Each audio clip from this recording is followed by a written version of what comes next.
All right. Hi, everyone. Welcome to the NUDC 2023 Judge Test Debriefs. In this part, we're going to cover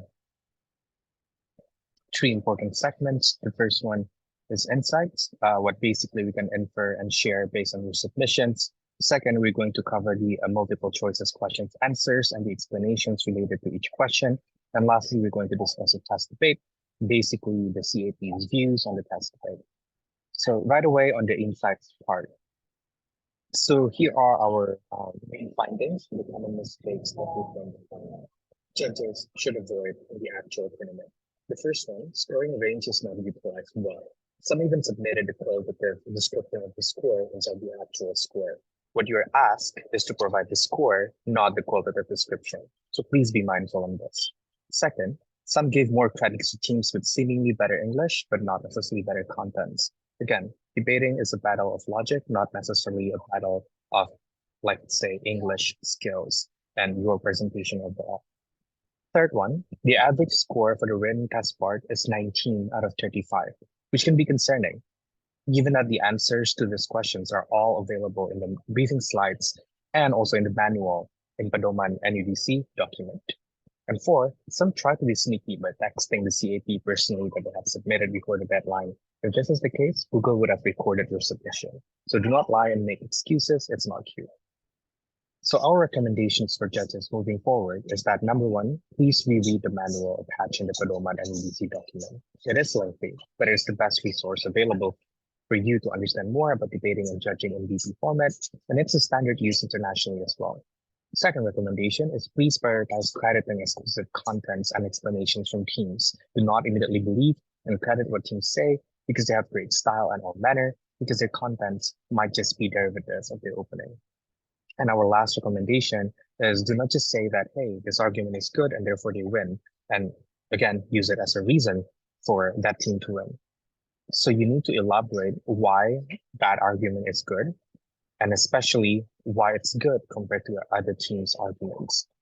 All right, so move on to the next part, the multiple choices, questions, answers, and discussion.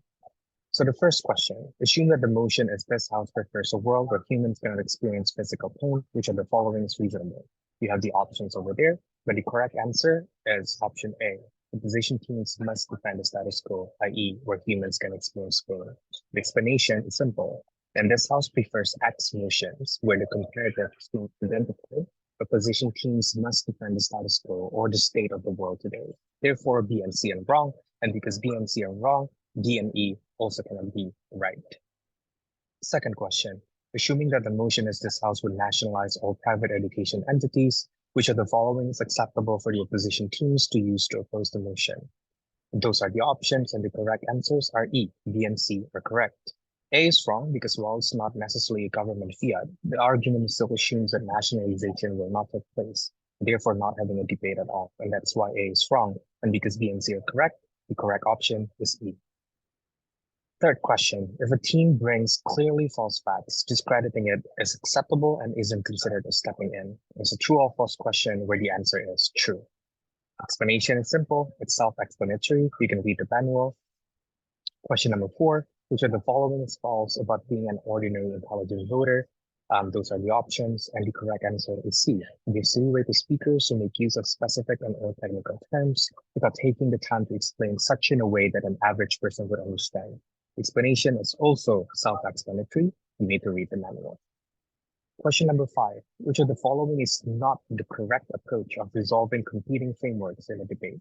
Those are the options, and the correct answer is D, identifying the most egalitarian framework to decide the correct framework to debate on. The explanation, A is correct and should be the first thing that judges do. B should only be done if the explicit metrics are not identifiable. C should be the last resort because it means the judge will have to channel their ordinary intelligent voter persona to identify what is relevant and sensical in the debate. So utilitarianism should never be the basis of resolving competing frameworks unless teams agree on that to be the metric, which means that in and of itself, this cannot be the correct approach. And because the question is a trick question, which one is not the correct approach, then the answer is C. Question number 6, how should a judge assess whether or not the whip, speaker, and opposing team has a new contribution in this speech? Those are the options, and the correct answer is all of the above. self-explanatory, read the manual. Question number 7, arguments can be persuasive because they are presented with impeccable delivery. True or false question, and the answer is false, because arguments cannot be persuasive just because they are delivered stylishly. Rather, style and analysis must work together to make an argument persuasive.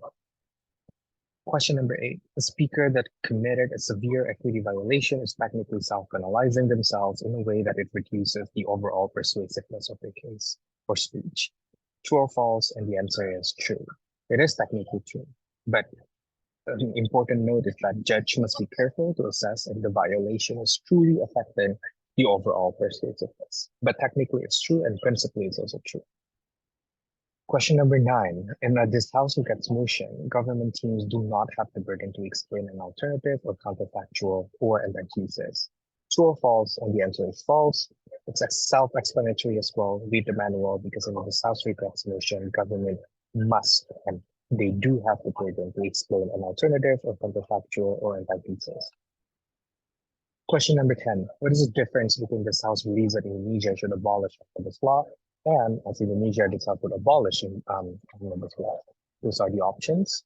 The correct answer is C. The first motion implies that the teams are debating as a neutral observer, while the second motion requires teams to specifically address the debate from Indonesia's perspective alone.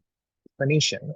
A is wrong because Indonesia's main interest should be the main metric in both debates, given that the first motion is a self-actor motion, i.e., suggesting what Indonesia should be given their circumstances and interests, and the second motion is an actor motion. B is wrong because such a burden is not applicable in both motions. The teams may choose to do so in the second motion, given that it is essentially a policy debate, but specifically from Indonesia's standpoint as the actor doing the policy. That's why the correct answer is C. Question number 11. An extension can take a number of forms, including those options. The correct answer, all of the above. It's in the manual, so please give them a reread. Question number 12. When there is a contradiction or knifing happens within a team, e.g. DPM contradicting their PM, how should it be assessed? Those are the options, and the correct answer is C. Only mark the contradicting speaker as less persuasive. It is also on the manual. Question number 13, a very long question, but the end and also a lot of options, but we are going to get there. So the question is, in a debate with the motion this House believes that the left has gone too far, would you argue that too far means the leftist movement has gone too radical to the point that it's difficult for average individuals to relate to their messaging, citing examples such as the all cops are faster movement in the US, who argue that their definition of too far should not be assumed to be radical because it was unfair for OO to defend radicalism. CG then extended AJ's point by saying that the rise of extreme right-wing rhetoric should be attributed to the fact that the left has gone too far, making the rightist movement to resort to something like the two, and therefore the absence of radicalism for the left means consequently the right will not be radical too. Lastly, CO Feminin said that radicalism is necessary to bring about change in the polarized world, citing examples of the revolutionist movements and figureheads like Martin Luther King and Mahatma Gandhi, who were thought to have gone too far in their era, but ended up successfully in bringing about positive change. Assuming that the above are the only things said in the debate, what is the likely outcome of the debate? There are 10 options, but the correct answer is G. A, B, and D are correct. C is wrong because OO only said it's unfair for them to defend radicalism, but CO proved that it's actually fair for them to defend, even followed with structural analysis and examples, which is not necessarily neither. If anything, this is a fair strategy for CO to employ to respond to both OG and CG, especially OO failed, A refused to do so, and because C is wrong, A and D are correct, and therefore the correct answer is G. Question number 13. In a debate with the motion this House would allow the use of intellectual property rights as loan collaterals, the opening government provided a setup that the national governing body, in this case Financial Services Authority or Autoritas Jasa Keuangan, will oversee the process to make sure that banks will adopt this policy. The opening opposition proceeded to say that such governing bodies tend to be corrupt and therefore could not be trusted to oversee the process. OO then proposed that there should be another governing body that is clean and corruption-free to oversee the process. Assuming that there is no other exchange between OG and OO, how would you assess this exchange? Those are the options. The answer is A. OO is likely to lose because they have the burden to oppose the motion in its entirety, not just a part of OG's say. Here are the explanations. B and C are wrong because even though it is a policy debate, OG is not required to provide a model or mechanism, though it is encouraged for them to do so. D is wrong because generalization is still a valid line of logic. Even if it's not, that is not the basis to evaluate the exchange due to the fact that OO missed the counter burden, in that case, to oppose the motion in its entirety. That's why A is the correct answer. Question number 15, in the self-belief that motions, teams are acting as neutral observers to evaluate whether the statement within the motion is true or false. The correct answer is true, and it's on the manual. Question number 16, motions that are worded as this house prefers a world in which X are essentially retroactive motions where government teams must visualize how such hypothetical world would have developed. True or false? The answer is true. It's also self-explanatory. You can read it in the message. 17. The speaker having the floor may cut a POI even when it has not reached the 15-second limit. True or false? The correct answer is true. It's also on the manual. Question number 18. Assuming that the PM provided a completely unreasonable definition and the LO made a definitional challenge which was reasonable, how should you judge the debate? Those are the options, and the correct answer is C. Credit the leader of opposition for making a reasonable definitional challenge and give them more credit if the LO do an even if analysis to engage with the PM's definition. Explanations. A is wrong because there's no automatic win by virtue of making a reasonable definitional challenge. B is wrong because engagement to an unreasonable definition is not required. C is wrong because while they should be credited by virtue of making a reasonable definitional challenge, they should also be credited even more for attempting to engage through an even if analysis. And D is wrong because C, there's no direct correlation between having a definitional challenge with the overall quality of the debate. That's why C is correct. Question number 19, which of the following is true regarding the differences between counter proposals and alternatives? Those are the options. The correct answer is all of the above. You can find this on the manual.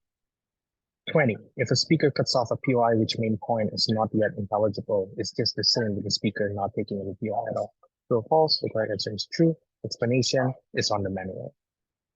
Number 21, which of the following is true about actor debates? You can find the options on the left, and the correct answer is A. Prioritizing actors A perspective is not the same as assuming that actor A only cares about their own interests. Explanation. B is wrong because actor debate should not be about whether or not X action is necessarily the best for the world, because again, it's an actor debate. C is wrong because opposition teams in an actor debate have two courses of actions. They may agree with the interests and argue why X action is against the agreed interest, or completely disagree with the interests posited by the government teams. 22. Which of the following is not the correct approach to evaluate speakers that fail to take POIs? Those are the options, and the correct answer is none of the above. Again, since the question is on which one is not correct, then the answer is none of the above, because all of them is correct. 23. Closing teams do not win through minimal additions to already well substantiated points. As a result, closing teams do not defeat the opening half team merely by having an extension. Correct answer is true, and it's also on the manual. Question 24. In a debate with the motion this House believes that ASEAN should accept East Timor as its member, the OG listed several benefits for ASEAN if they accept that, mainly economic and political benefits. Or question OG's model and posited that the motion will result in Indonesia getting upset, which is not within ASEAN's collective interest because Indonesia is a key actor in the ASEAN community. OO's strategy is a violation of the government fiat rule. The answer is false because number one, this is not a policy debate, meaning that the fiat rule does not apply. Second, if anything, because it is a this House believes that motion, OG has the burden to explain why it is within the ASEAN community's shared interests, which comprise of different nations with different interests. And thirdly, therefore, OO is fair to point out that the fact there will be an internal fracture that will not benefit ASEAN. It becomes a valid reason as to why ASEAN should not accept East Timor. Number 25, closing teams cannot win a debate unless they bring completely new arguments into the debate. True or false? Correct answer is false. Self-explanatory, read them on. 26, sorry. Judges do not consider how important they thought a particular argument was, but rather how central it was to the overall contribution of any team in this particular debate, and how strong the reasons speakers offered to support the claim that it was important or unimportant were. True or false? Correct answer is true. It's also on the manual. 27. The member of opposition offered a POI to the Deputy Prime Minister, which they accepted. We believe that it's a strong POI that crushes OG's entire case. However, Deputy Leader of Opposition took the essence of our POI, expanded it to be a full-fledged argument with clear structural reasons.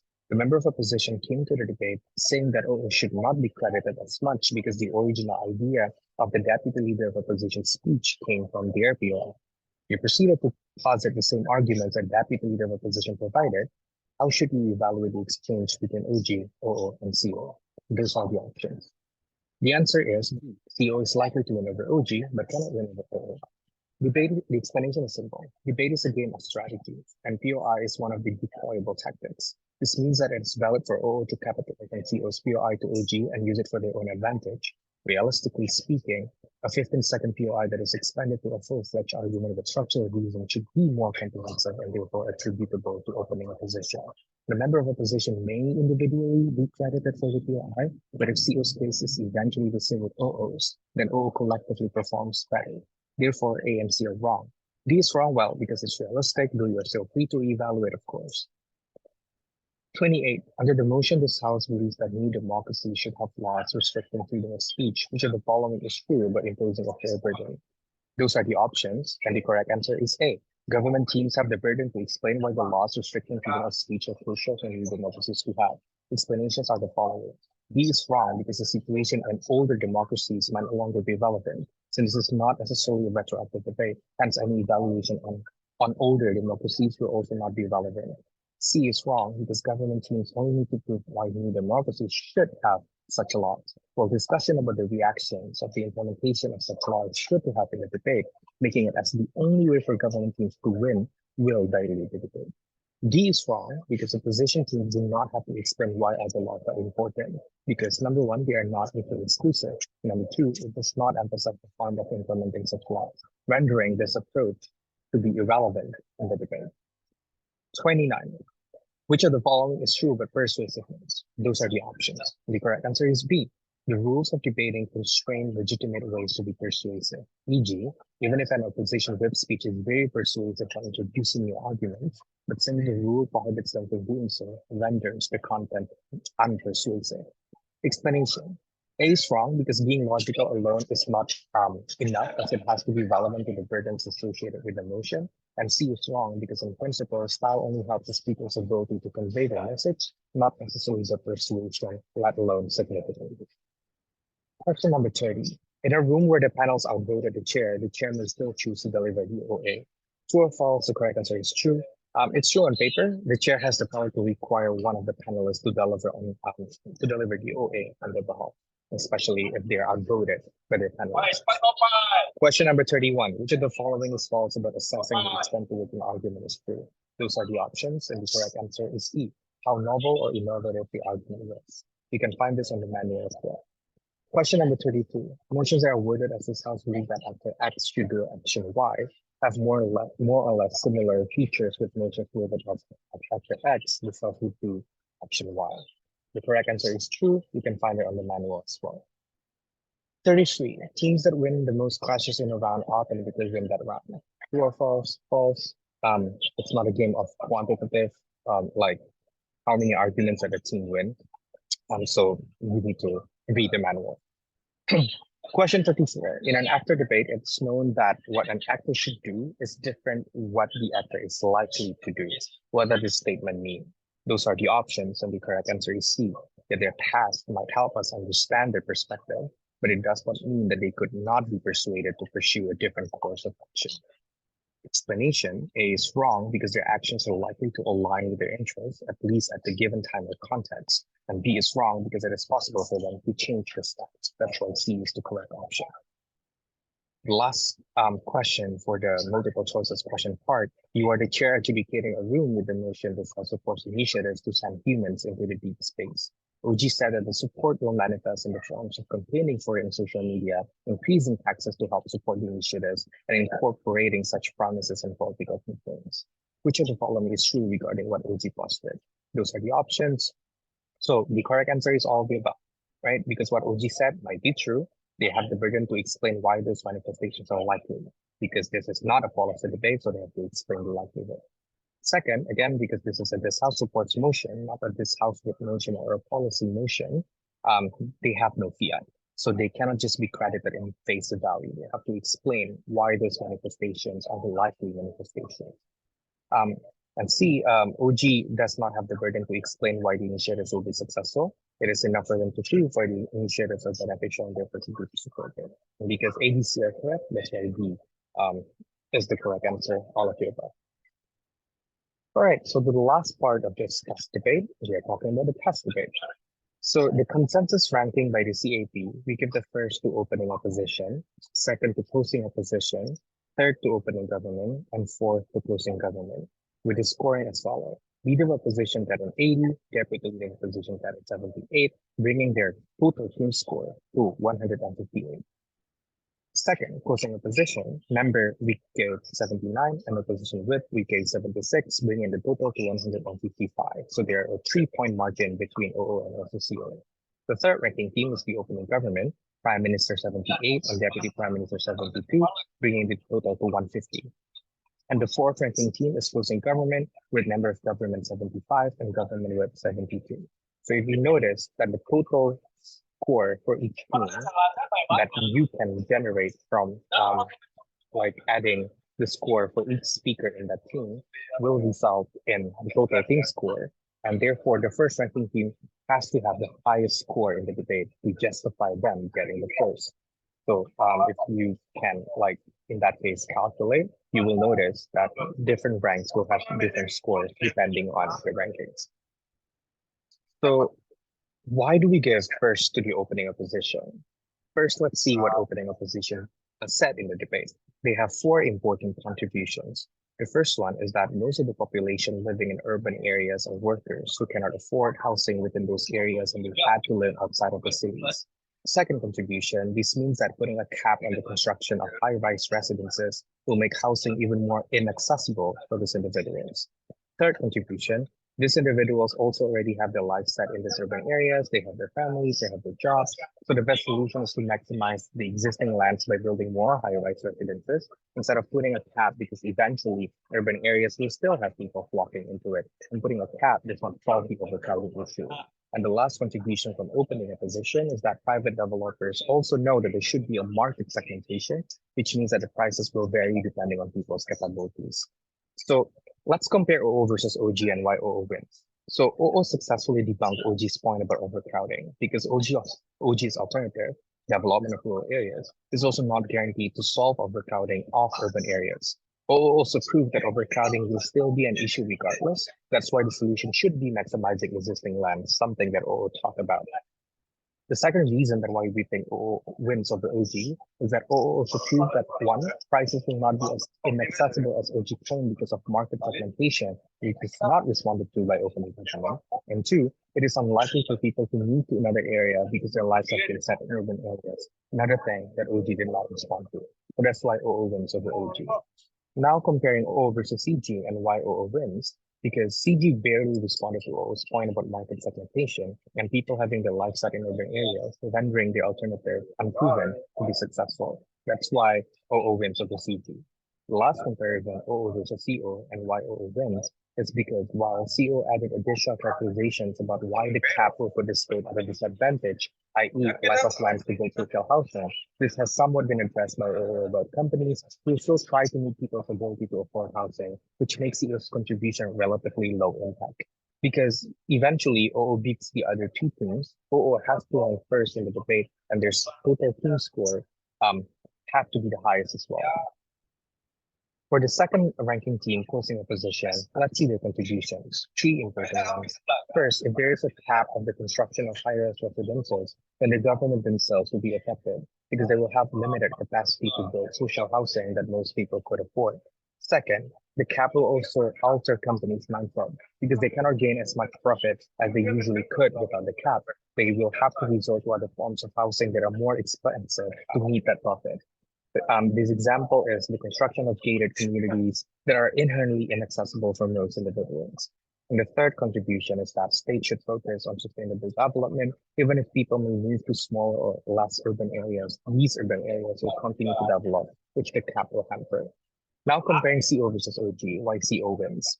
CO flipped OG's concerns on housing inequality because CO proved that if anything, the cap will only result in private developers or companies being more capitalistic, i.e. building gated communities to meet their profit target. Second, CO also added another harm about why the cap will also put governments at a disadvantage because they also need to build high-rise residences in the form of social housing, which are generally more affordable and thus addressing OG's point about affordability. That's why CO wins over OG. CO versus CG and why CO wins. CG did not manage to respond to CO's additional harms, such as governments not being able to provide more affordable housing with a cap and how companies will be even more profit-seeking to cover the loss for not being able to construct as many high-rise residences as they could. We have covered in the previous slide why CO loses to OO. However, in this slide, because CO wins over OG and CG, CO has to rank second in the debate. Third ranking team, opening government. 4 contributions. First, without the cap, developers will keep just buying lands and build high-rise residences that are only accessible to small group of individuals. Second, this also means that the lands that could have been used to have more affordable housing are owned by corporations and developers that push more poor and middle class people away. Third, the cap is important to incentivize people to move to other areas, such as less urban areas or even rural areas. It will eventually develop these areas too. And 4, the move is also beneficial because urban areas are facing overpopulation or overcrowding issues, which can be solved by the cap. The reason that why OG wins over CG is because number 1, CG is largely derivative of OG. CG promised the alternative, i.e. people moving to less urban areas without substantial addition to the point, therefore it should be credited to opening government. And second, OG also had already established how housing inequality comes into place, something that CG promised to do in the member of government, but failed to depict in a different manner that has been established by the Prime Minister in opening government. Since we have covered in the previous slides why OG loses to CO and OO, however, in this slide, because OG wins over CG, OG has to rank third in the debate. Now let's quickly talk about opposing government and why we think that they got fourth in general, right? But let's see their contributions first. So their high-rise residences are the root cause of housing inequality and overpopulation. Therefore, their construction should be limited.